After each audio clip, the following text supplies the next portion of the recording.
Item ಯಾವುದೇ ಇರಲಿ try ಮಾಡಿ ಆಚಿ ಚಿಕನ್ ಮಸಾಲಾ. ರಾಜ್ಯ ಕಾಂಗ್ರೆಸ್ನಲ್ಲಿ ಖಾತೆ ಕಗ್ಗಂಟು ಅಂತಕ್ಕಂಥದ್ದು ಜೋರಾಗ್ತಾ ಇದೆ. ಕೆಲವರಿಗೆ ಸಮಾಧಾನ ಇದೆ, ಕೆಲವರಿಗಿಲ್ಲ. ಬೆಂಗಳೂರಿನ ಅಣ್ಣಮ್ಮ ದೇವಿ ಮೊರೆ ಹೋಗಿದ್ದಾರೆ ಸಿಎಂ ಡಿಕೆ ಶಿವಕುಮಾರ್.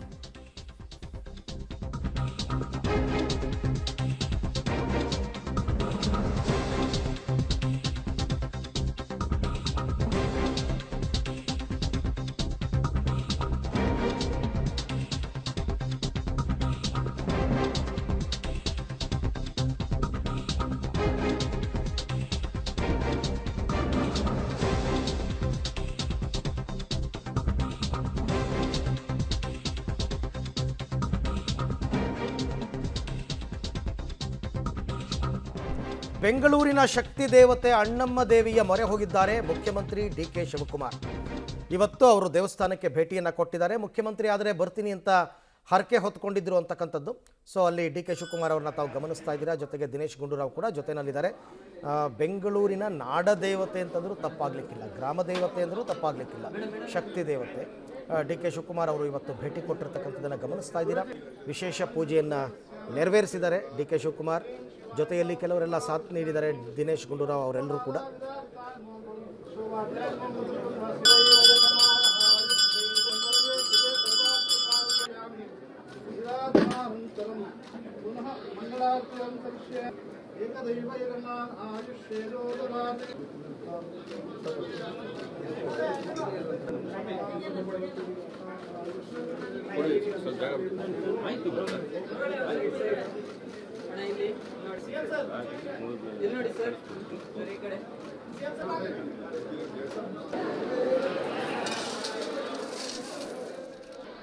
ಓಕೆ, ಅಲ್ಲಿ ಅವರು ದೇವಸ್ಥಾನದ ಆಡಳಿತ ಮಂಡಳಿಯಿಂದ ಗೌರವವನ್ನು ಸ್ವೀಕರಿಸಿದ್ದಾರೆ. ಮತ್ತು ಅಲ್ಲಿ ಹುಂಡಿಗೆಲ್ಲ ದುಡ್ಡನ್ನು ಹಾಕಿರ್ತಕ್ಕಂಥದ್ದನ್ನು ಕೂಡ ತಾವು ಗಮನಿಸ್ತಾ ಇದ್ದೀರಾ. ಅಣ್ಣಮ್ಮ ದೇವಿ ದೇವಸ್ಥಾನಕ್ಕೆ ಡಿ ಕೆ ಶಿವಕುಮಾರ್ ಅವರು ಭೇಟಿ ಕೊಟ್ಟು ಪೂಜೆಯನ್ನು ನೆರವೇರಿಸಿ ಆಡಳಿತ ಮಂಡಳಿಯಿಂದ ಅವರಿಗೆ ಗೌರವವನ್ನು ಕೂಡ ಕಲ್ಪಿಸಿದ್ದಾರೆ.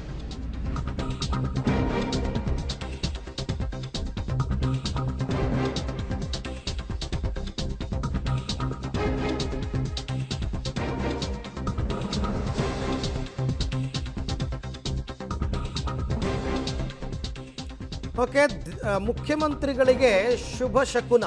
ದೇವಸ್ಥಾನದಲ್ಲಿ ಬಲಗಡೆಯಿಂದ ಹೂ ಬಿದ್ದಿದೆ. ಸೊ ಪಬ್ಲಿಕ್ ಟಿವಿಗೆ ದೇವಸ್ಥಾನದ ಅರ್ಚಕ ಅರುಣ್ ವಿಜಯ್ ಅವರು ಮಾತನಾಡಿದ್ದಾರೆ ಈ ವಿಚಾರವಾಗಿ. ಅದೇ ಹೂವನ್ನು ಡಿ ಕೆ ಶಿವಕುಮಾರ್ ಅವರು ಕೊಟ್ಟಿದ್ದಾರೆ. ಅವರು ಕೊಟ್ಟು ಆಶೀರ್ವಾದವನ್ನೆಲ್ಲ ಮಾಡಿದ್ದಾರೆ.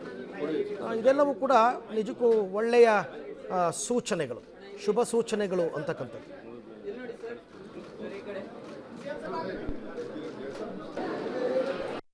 ನಮ್ಮ ಜೊತೆ ಅರುಣ್ ವಿಜಯ್ ದೇವಸ್ಥಾನದ ಪೂಜಾರಿಗಳಿದ್ದಾರೆ, ಮಾತಾಡ್ಸೋಣ ಅವ್ರನ್ನ. ಗುರುಗಳು, ಇವತ್ತು ದೇವಸ್ಥಾನದಲ್ಲಿ ಪೂಜೆ ಮಾಡುವಾಗ ಡಿ ಕೆ ಶಿವಕುಮಾರ್ ಅವರಿಗೆ ದೇವಿಯ ಅನುಗ್ರಹ ಆಯಿತು ಅನ್ನುವಂಥದ್ದು. ಸೊ ಯಾವ ರೀತಿ ಆಯಿತು, ಅದು ಯಾವ ರೀತಿ ಹರಕೆನೋ? ಮ್ಯಾಮ್, ಅವರು ಪೂಜೆ ಮಾಡಿ ಮಂಗಳಾರತಿ ಆದಮೇಲೆ ಅವರು ಪ್ರಾರ್ಥನೆ ಮಾಡ್ತಾಯಿದ್ರು. ಪ್ರಾರ್ಥನೆ ಮಾಡ್ತಿದ್ದಂಗೆ ರೈಟ್ ಸೈಡಿಂದ ಒಂದು ಮಲ್ಲಿಗೆ ಹೂವು ಬಿತ್ತು ಮ್ಯಾಮ್. ಒಂದು ಗೊಂಚಷ್ಟು ಹೂವು ಬಿತ್ತು. ಆಮೇಲೆ ಅವರು ಶ್ರದ್ಧೆ ಭಕ್ತಿ ಅದು ದೇವರು ಅವ್ರಿಗೆ ಕೊಟ್ಟಿದ್ದಾರೆ. ಆಮೇಲೆ ಸಿ ಎಮ್ ಆದಮೇಲೆ ಅವ್ರು ಬಂದಿದ್ರು. ಅವ್ರ ಹರಕೆ ಏನಿದೆ ಫುಲ್ಲು ಒಂದಿಷ್ಟು ಅಮೌಂಟ್ ಅಂದು ಇಲ್ಲಿ ಉಂಡಿಯಲ್ಲಿ ಕಾಯಿನ್ಸ್ ಅಂತ ಆಗ್ತದೆ. ಅದು ನಮಗೆ ಗೊತ್ತಿಲ್ಲ ಮ್ಯಾಮ್. ಅವ್ರ ಪ್ರಾರ್ಥನೆ, ಅವ್ರು ಹೇಳ್ತಾರಲ್ವಾ, ದೇವ್ರಿಗೂ ನಂದು ದೇವ್ರದ್ದು ಅದು ಸಂಬಂಧ ಅಂತಂತ, ಆ ಥರ ಮ್ಯಾಮ್. ಅವರು ಸಾಮಾನ್ಯವಾಗಿ ಅಣ್ಣಮ್ಮ ದೇವಸ್ಥಾನದಲ್ಲಿ ಯಾವ ರೀತಿ ಹೂ ಬಿದ್ದರೆ ಅಂದರೆ ಭಕ್ತರಿಗೆ ಯಾವ ರೀತಿಯ ಸಂಕೇತ, ಏನು ಹೇಳ್ತೀರಾ ಮ್ಯಾಮ್? ನಾವು ಇದು ಸಪ್ರೇಟಾಗೇ ಹೂವು ಕೇಳ್ತೀರಿ ರಾತ್ರಿ ಹೊತ್ತು. ಅಂದರೆ ಫುಲ್ ಎಲ್ಲ ವಾಶ್ ಎಲ್ಲ ಮಾಡಿ ಒಂದು 9 o'clock ಮೇಲೆ ನಾವು ಹೂವನೇ ಕೇಳ್ತೀರಿ. ಅದು ಕೊಟ್ಟರೆ 100% ಕೆಲಸ ಆಗುತ್ತೆ. ಇವ್ರದ್ದು ನಾವು ಇವಾಗ ಪೂಜೆ ಮಾಡ್ತಾ ಇದ್ದಂಗೆ ಅವ್ರಿಗೆ ಹೂವು ಬಿದ್ದಿದೆ ಮ್ಯಾಮ್. ಇದು ಆಮೇಲೆ ಇದು ನಾವೇನು ಪ್ರತಿಷ್ಠಾಪನೆ ಮಾಡಿಲ್ಲ, ಇದು ಬಂದು ಉದ್ಭವ ಮೂರ್ತಿ. ಅಮ್ಮ ಏನು ಕೊಡ್ತಾರೆ ಅದು ಹಾಗೆ ಆಗುತ್ತೆ ಮ್ಯಾಮ್.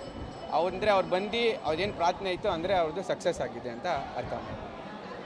ಇಷ್ಟು ದೇವಸ್ಥಾನದ ಪೂಜಾರಿಗಳು ಹೇಳ್ತಾ ಇರುವಂತಹ ಮಾತು. ಕ್ಯಾಮ್ರಾ ಯಶು ಜೊತೆ ಪವಿತ್ರ ಕಟ್ತಲ, ಪಬ್ಲಿಕ್ ಟಿವಿ, ಬೆಂಗಳೂರು. ಓಕೆ, ಹೇಳಿ ಕೇಳಿ ಡಿ ಕೆ ಶಿವಕುಮಾರ್ ಅವರು ಪರಮ ದೈವ ಭಕ್ತರು. ಅವರಿಗೆ ಇದು ಶುಭ ಶಕುನ. ಯಾಕೆಂದರೆ ನಂಬುವಂಥವ್ರಿಗೆ ಇದೆಲ್ಲವೂ ಕೂಡ ಶುಭವೇ. ಅರ್ಚಕರೇ ಹೇಳಿರೋ ಪ್ರಕಾರ ದೇವಿ ಕೊಟ್ಟಿರ್ತಕ್ಕಂಥ ಪ್ರಸಾದ ಅಂತಂದರೆ ಅದು ಒಳ್ಳೆಯದಾಗುತ್ತೆ ಅಂತ. ಆಮೇಲೆ ಡಿ ಕೆ ಶಿವಕುಮಾರ್ ಏನೋ ಹರಕೆ ಹೊತ್ಕೊಂಡಿದ್ರು ಅಂತ ಅನಿಸುತ್ತೆ. ಹಾಗಾಗಿ ಒಂದಷ್ಟು ಕಾಯಿನ್ನೆಲ್ಲ ಹುಂಡಿಗೆ ಹಾಕಿದ್ದಾರೆ, ದುಡ್ಡು ಹುಂಡಿಗೆ ಹಾಕಿದ್ದಾರೆ. ಅವರವರ ನಂಬಿಕೆ ಅವೆಲ್ಲವೂ ಕೂಡ. ಇವತ್ತು ಡಿ ಕೆ ಶಿವಕುಮಾರ್ ಅಣ್ಣಮ್ಮ ದೇಗುಲಕ್ಕೆ ಭೇಟಿಯನ್ನು ಕೊಟ್ಟಿದ್ದಾರೆ.